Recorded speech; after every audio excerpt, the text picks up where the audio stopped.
Hey there, Sports History fans. Arnie Chapman here from the Sports History Network to share with you an awesome announcement. Now dig on this.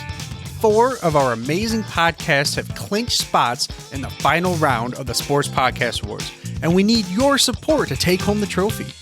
First up, we've got Basketball History 101, Driving the Lane in the Best Basketball category. Then on deck, we've got Orville Mulligan, Sports Writer. He's cracking up the competition in the Best Sports Comedy category. Marty's Illegal Stick is dominating the ice next in the Best Hockey category. And last but not least, we have Wrestling with Heels on powerbombing its way to victory in the Best Wrestling category. Now, again, we're counting on you to cast your vote and help out these incredible podcasters secure their well-deserved recognition. It's super easy. All you gotta do is head over to the dedicated landing page. That's at sportshistorynetwork.com/vote. Again, that's sportshistorynetwork.com/vote. Now, let's take another look at sports yesteryear with this episode brought to you by, of course, the Sports History Network.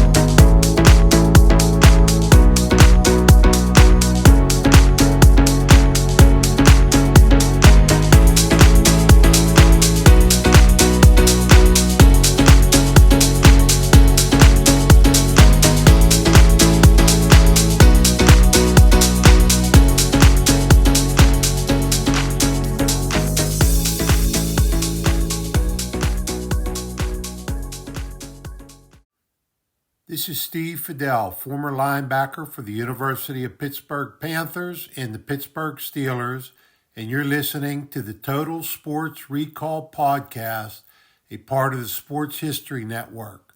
Now here's your host, Harv ARONSON.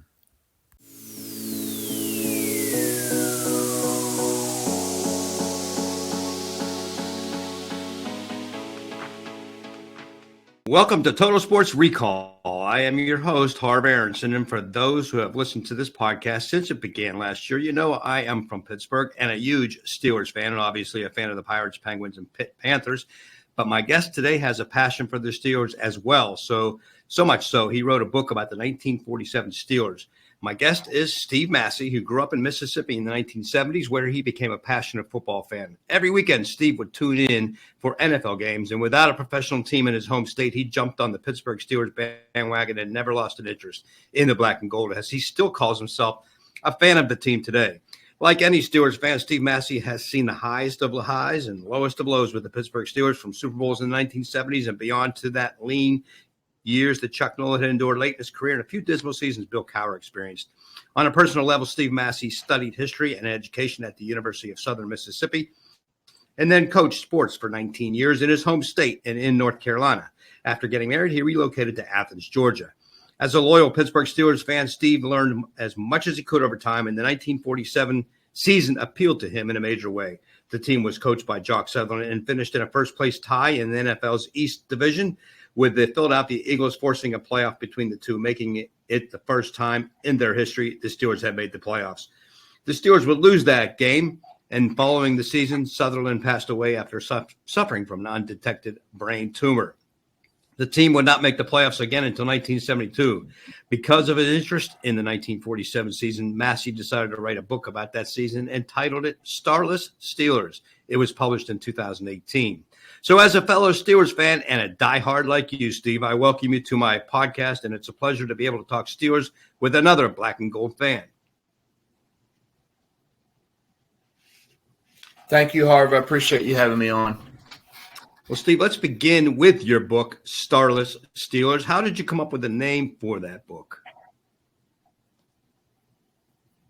Coming up with the title was pretty easy because toward the end of the season, there was a newspaper in Wisconsin who referred to them as the Starless Steelers, and they also added that they were somewhat anonymous.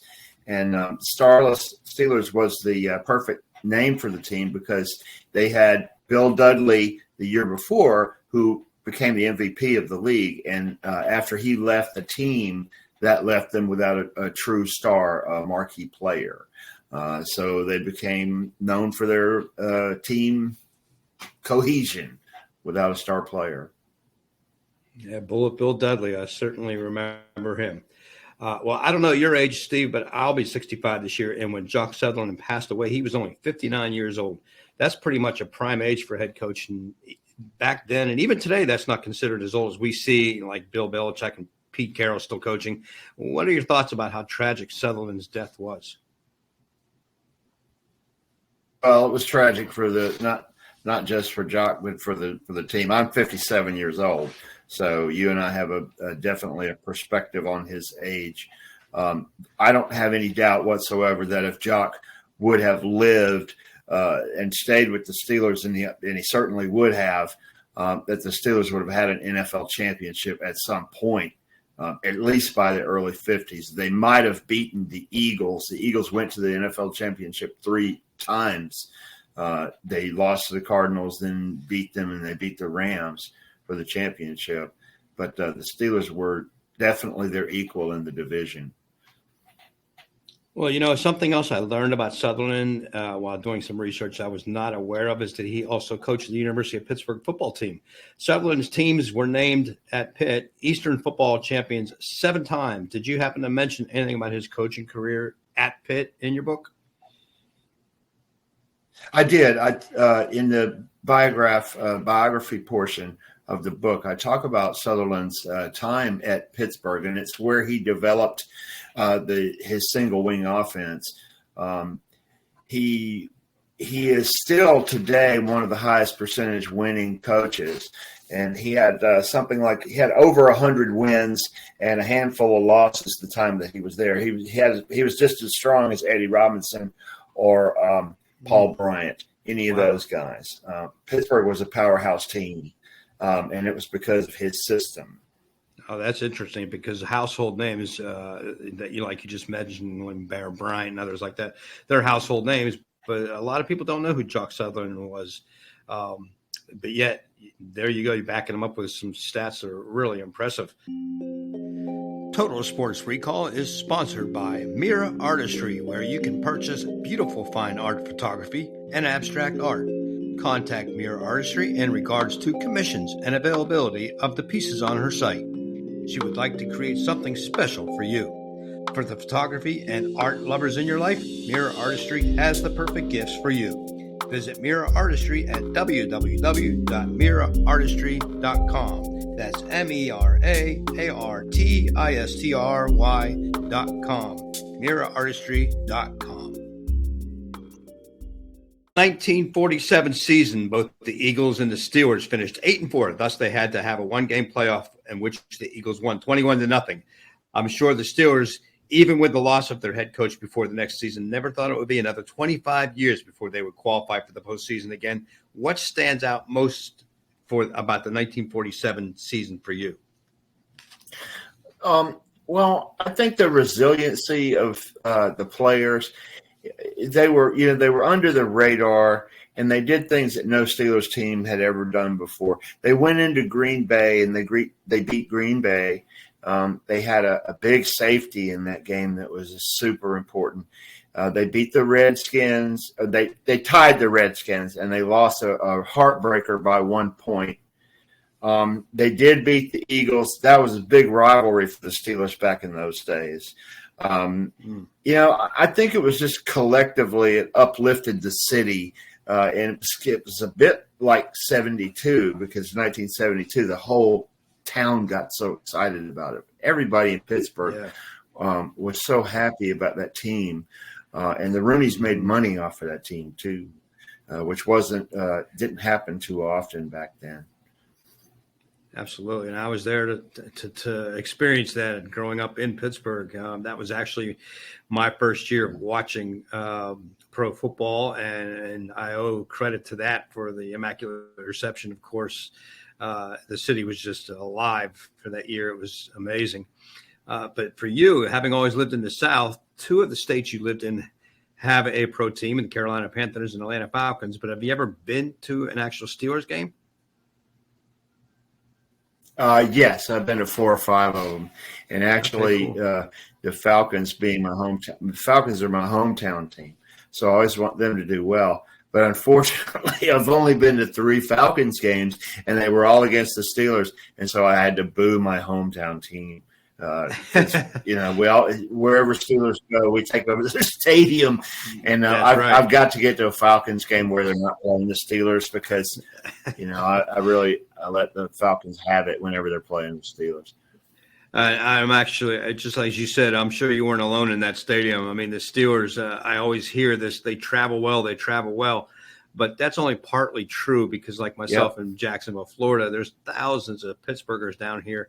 A lot of these stadiums that you see filled with Steelers fans aren't only because they're traveling, it's because a lot of ex-Pittsburghers and then people that just like the Steelers are already living there.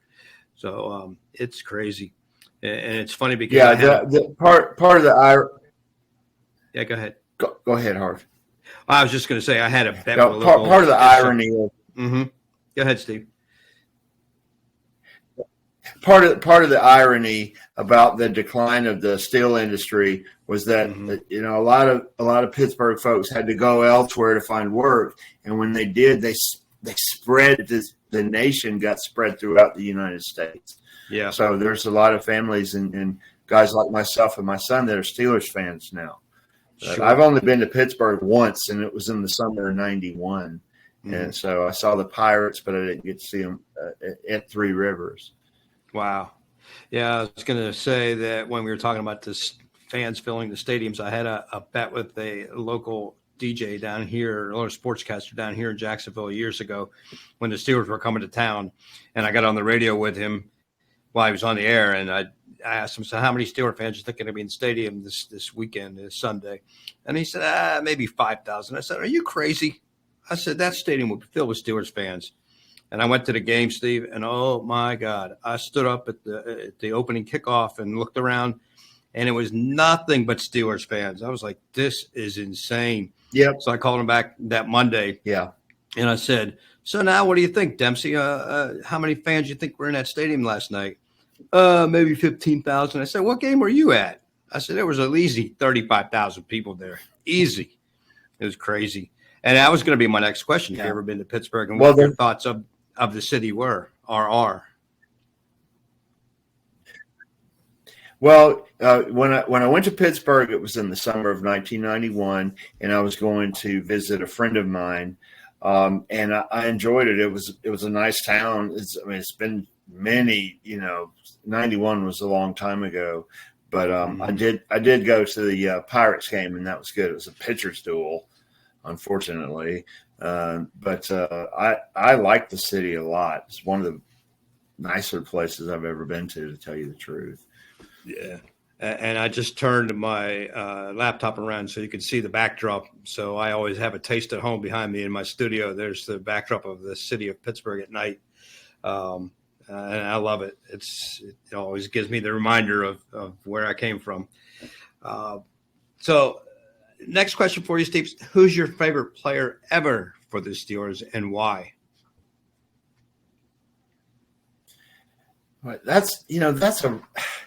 That is a really tough question. Mm-hmm. So it's changed over the years. Yeah. Originally it was Jack Lambert. Everybody's He's top favorite. 10, but researching the Steelers now as an older person and understanding the impact that he had on the team, it's Joe Green, because Joe is. If Joe is not Mr. Steeler, then it's either Lambert or Ernie Stautner. Yeah. But Joe was just such an inspiration to so many people. He's literally a legend because there's so many stories about him that have gone down throughout the years. I think now it's Joe. I've just had so many favorite players that have been there. Well, Joe is the cornerstone of that steel curtain defense. He was the first one on the scene to get that defense going where it was going. Absolutely one of the greatest defensive linemen in history, hands down, no doubt about it. And definitely he was the key integral part of that defense. So we're talking about history, but now let's go to 23, 24 season, what I'm trying to say, Steve. Pittsburgh had an up and down season, and if not for the Jaguars losing to the Houston Texans, the Steelers would not have made that playoff game last week with Buffalo. With that said, in my opinion, Mason Rudolph saved the season for Pittsburgh. That's my opinion. And I think Mike Tomlin says he's already said it, Kenny Pickett's going to be number one going into next summer's training camp as the starter. What's your feeling about that and this ensuing quarterback battle? And that is whether or not Mason Rudolph decides to come back and compete. My feeling on it is that if Mason comes back, Mason needs to be the starter. Absolutely. It's not that he's that much. It's not that he's that much better than Kenny, but I mean, Mason was on. Mason was kind of an old school quarterback because when he got that pressure in the pocket, he didn't tuck that ball away and run. He stood in there and he was gutsy and he made great throws. And he was well prepared for those 3 games, and he didn't play that badly in Buffalo. No. Competition is healthy. You know, Ray Mansfield said that the thing that he loved about football was that you had to earn your spot every year. You know, so I feel like Mason needs to be the number one quarterback, but I think it needs to be open. You know, I think Kenny should get his shot at getting his job back. Yep. And I'm sure we won't have Mitch around. I'm sure we won't have Mitch Trubisky. So you think so? All I've heard is that he is. I heard a couple of experts saying yesterday he is so gone. It's not even worth talking about. They will not bring him back. And now I'm reading the Twitter this morning, and there's a lot of talk about Justin Fields coming over. So I just don't know about that. But my fear is that Mason Rudolph. I don't know. Well, I mean, yeah. Yeah, no, I'm just saying that I don't know that they need to bring in a Justin Fields, you know. I mean, because you've got 2 quarterbacks that are, you know, we've got other areas that we need to fix. Offensive line would be one, you know. To me, that's the big one. Although, you know, our rookies blossomed late, but we did have some good play out of the rookies, including Joey Porter Jr. And, you know, the guy from UGA, Washington, that big tight end. He wasn't talked about enough because I can tell you he cleared some people out of the way for our running game late in the season. Yeah. I really like Broderick Jones, too. I think he's going to be a stud. But one of my fears is that Mason comes in and it doesn't win the starting job, and I just can't see him wanting to sit on the sidelines for another entire season. So hopefully I hope he wins the job, to tell you the truth. I mean, I liked Kenny Pickett, but I think that Mason all around is a better quarterback. We'll see. You know, you started to talk about some of the players and some of the needs. What do you think are the biggest needs for the Steelers heading into next season? I think it's definitely the offensive line. You know, I'm concerned about some of the players, you know, getting on in years now over on the defensive side. But to me, I just think we have – if you get an offensive line in front of those 2 backs that we've got, and we start to run kind of a systematic thing where we're running the ball more than most NFL teams, we're going to be in great shape. Our offensive line isn't terrible, but it needs help, you know. So that, to me, that's the number one need at this point. And I saw that even the day after, I wouldn't worry about outside. I wouldn't worry about outside linebacker. I'll put it like that. Sure. Highsmith and TJ, you know, that's a strength. You didn't ask me that, but I'm going to tell you those two guys are fantastic. Well, don't forget about Nick Harvey. That kid is going to be a stud as well. I mean, he is amazing. He to me, he reminds me a lot of TJ Watt. He's right in the same mold. He's going to make a lot of noise down the road. And TJ and Highsmith will be great mentors. You know, that's another thing too. That's always so important. Yeah, I don't think the defense has much to worry about, although we probably just want to fine-tune the safety area. Definitely need a punter without question. Harvin was just terrible. But I saw the day after the Buffalo game, they already started bringing in free agent offensive linemen. So they're really focusing on that. which leads me to the man at the top. So Mike Tomlin was liked, disliked, hated, I hated. And then he said he's coming back, and now they're talking about extensions. So were you disappointed that he's coming back, or are you happy he's coming back? Well, you said Mike Tomlin was liked and disliked. I don't feel either one. I love Mike Tomlin. Mike Tomlin's a great coach. And a lot of times when people talk bad about Mike Tomlin, they don't know what they're talking about. Because I can tell you this right now. I remember Super Bowl 14 and Super Bowl 30. I waited 16 years for them to get back in the Super Bowl. And as far as winning a Super Bowl, it took 27 years from the last Super Bowl to the next one. I think it's 27. Chuck Noll had 6 losing seasons. Bill Cowher had 3. And people can make fun of and shrug off the fact that Mike Tomlin has never had a losing record. They're absolutely insane. Right. And who are you going to replace him with? What's better? What's better than Mike Tomlin? Because if Mike Tomlin got fired, he'd be snapped up in about 2 seconds. Oh yeah. Okay, that's all I know to say. I'm on Twitter. I don't engage in a lot of stuff like that. These folks are human beings, and they're people just like us. And I don't like the way that Tomlin's detractors make things personal. Not all of them do, and I don't mean to offend anybody, but I'm just saying for my part, we would be insane to get rid of Mike Tomlin. Well, there you go. That's all I know to say about that. Yeah. I hope I was clear on my feelings. No, that's absolutely crystal clear. But the thing about it, I think when fans is that they're just getting frustrated as far as playoff victories go, and that was the big thing. But I'll tell you what, to his credit, I am the way too. He came back. Yeah. To his credit, that first press conference he had after the Buffalo game, he did himself a big favor by speaking the way he did. I think he earned a hell of a lot of respect after how he came out. He admitted to what needs to be done. I think the day when he said that we are absolutely bringing in an outside offensive coordinator, that was the best statement he made since the Buffalo game, because that's going to make a lot of people happy, and hopefully it'll be one of these big names. Personally, I want it either to be Brian Leftwich or Eric Bieniemy. One of those two would be absolutely outstanding as an offensive coordinator for Pittsburgh. I guess it's wishful thinking to wish that we could bring Mike Vrabel in, but I don't know if he would. I just don't think he'd be interested in.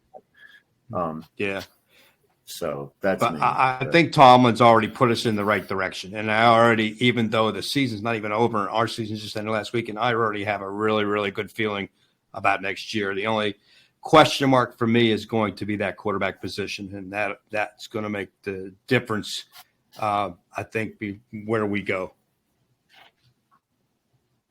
And I want to make sure that that everybody understands that I'm a Kenny Pickett fan. It wouldn't bother me one bit if he was the opening day starting quarterback. But I'm just, from my point of view, you got to make Mason earn the job. I hate to have somebody lose their job due to injury, but Mason was fantastic, and I just think he should have a shot at it. Well, Steve, we've been talking a lot of football here, so I want to ask you: is this the only sport you're a fan of? And if not, what other sports do you follow or do you like? Well, I like all team sports. I'm a basketball and baseball fan. I like hockey. I don't know a lot about the sport, but I have had my hockey phases. But I like basketball and baseball too. I coached basketball for 11 years. Oh, cool. So it's a good sport, and I like it. Yeah. What level did you coach? I live in Georgia now. I coached high school and middle school. Okay. And I coached middle school in North Carolina, and that was the big thrill, because I was at a little school there for about 13 years. And I can say that I coached basketball in North Carolina. It may have been 13 and 14-year-olds, but I coached it. So, hey, yeah. Good. Coaching is coaching. That's great. Well, the final word is going to go to you, Steve, and I want you to let our listeners know where they can purchase your current book, where they can find you on social media, other projects. Obviously, we spoke before we came on the air about a new book you're writing, so you can tell us about that and anything else you'd like to add. Oh, thank you. Book Starless Steelers is available on Amazon and basically any online bookseller. You could pick it up there. It's also in Kindle format and in soft cover. It's about the size of just a regular book. It's about 250 pages. The book that I'm currently working on now is about the Steelers organization from the time period of 1969 to 1974. It's a 5-year period. And it's not simply a retelling of the Steelers' great run, which it was great, but I'm going to talk about how the coaching and the players and the scouting meshed to turn the Steelers from a team into what I think is a revolutionary organization, because they changed football completely and they evolved. The best example of that is obviously the front four, the steel curtain, not only finding the personnel, but watching its development and perfection, which came along with George Perlis. I talk about assistant coaches and I talk about scouts, and not just Bill Nunn. I have a lot of the other scouts included, and I'm hoping for big things out of this book, and I've almost got it finished. But I've just got to have do some editing and so forth. Excellent. I think that's it. All right. Unless you have anything. I heard something. I heard something on the radio today. You're talking about the Steelers organization itself, and I heard somebody commenting that no matter how they played this season, no matter how it ended, say what you want about the Steelers, they are still a class of organization. And they are still one of the elite organizations, and that is so true. And I mentioned to somebody yesterday in talking that Le'Veon Bell came to the team before the playoff game, and just to show you that they say once a Steeler, always a Steeler. Despite him turning his back on the Steelers for that one season and leaving the team, he was welcomed into the locker room as a Steeler, and that's the way it is. In the atmosphere in a Pittsburgh Steelers locker room within that organization. Well, there's always an open door for the players to come back, including Terry Bradshaw, who doesn't have a lot of fond memories of the place. Le'Veon as an individual, we're a capitalist country, and if you got skills, you should sell them. And that's what he did, but he came back, and I'm glad he's back. Good dude. Missed him a lot. Yep, absolutely. And he was a great player, and it's just unfortunate that he decided to go elsewhere, because he would have definitely made a difference this season. He sat out, but it's been a pleasure having you on the show, Steve. And we'll sure talk again. And if you send me some links to your stuff, every guest on my show gets a page on my website. So if you send me some links for stuff, I'll put that in on your page when I create that. But for this episode, that's a wrap. And this is the final closing of Total Sports Recall for today. And it's been great fun having another Steelers fan on the show. So I thank Steve Massey for joining me to discuss the Steelers. And be sure to purchase his book, especially if you love the Steelers. And I know there's tons of you out there. For Steve Massey, this is Harv Aronson, and I encourage you to visit my website at www.totalsportsrecall.com. And if you wish, you can reach out to me on Twitter using my handle at TSRHarv59, or by email using the address totalsportsrecall@gmail.com. Tomorrow, I will be interviewing a basketball player, Tim Glass. So be sure to return to Total Sports Recall tomorrow night for that episode. Until then, I wish everyone well. The contents of this podcast do not represent the opinions of others and are solely the opinions of Harv Aronson based on his experience, knowledge, and research. Hey there, sports history fan. This is Arnie Chapman, a.k.a. the Football History Dude, and I wanted to thank you for stopping by to listen to another episode here on the Sports History Network. Our podcasters are passionate about uncovering and sharing sports stories from yesteryear. And if you didn't know it already, we have over 30 shows across the network covering all sorts of sports history topics. In fact, here's a glimpse into one of our awesome podcasts here on the network. Do you wish you knew more about the 100 seasons of the NFL? You're in luck because you found the Football History Dude podcast, where each episode is a journey back in time to learn about the rich history of the NFL. From the founding of the league in an auto showroom, all the way to what it is today, America's favorite sport and a behemoth of an industry. My name is Arnie Chapman. Football is my passion, and I want you to come along with me each week to explore the yesteryear of the gridiron. So hop on board my DeLorean and let's get this baby up to 88 miles per hour. How about that? I bet you're super hyped to go listen to that new podcast, right? Well, to learn about this show and all the other podcasts on the network, head over to sportshistorynetwork.com/podcasts. Again, that's sportshistorynetwork.com/podcasts. Head over there today to find your next favorite sports history podcast.